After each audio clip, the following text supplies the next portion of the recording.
they can't sell the house and turn it into condos, right? Because it's not their house. And that is essentially what the Hague regulations say about what a occupying power is allowed to do when it is occupying another country. The heading in this section is very succinct and to the point. It is pillage is forbidden.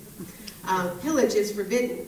Foreign powers are not allowed to occupy other countries and just sell them off. But yet that is exactly what Paul Bremer did. In his first month, he announced that they would privatize all of Iraq's top 200 state companies, everything but oil, interestingly enough. So it seemed that this was an evolution.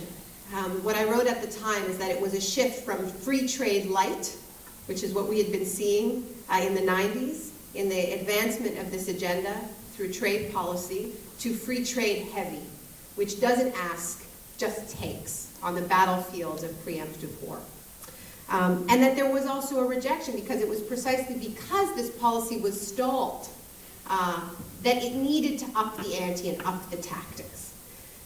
So that was where this started. And of course, what I learned from my Latin American friends, the other thing I learned by watching the war from Argentina, was this particular perspective that Latin Americans had about the war in Iraq, which is summed up in a phrase that we heard over and over again when we went to anti-war demonstrations in Argentina, which was, they're doing it again. They did this to us. They're doing it again. And at the time, we didn't really understand exactly what people were saying because, you know, Argentina had never been bombed by the United States. There hadn't been a foreign invasion and occupation.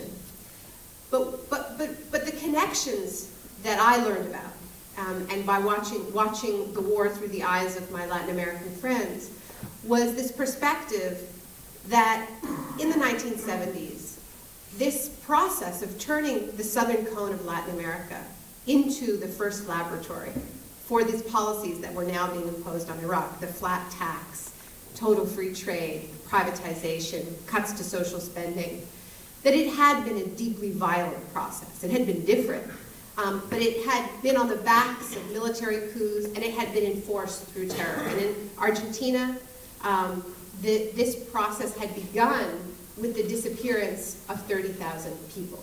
And many Latin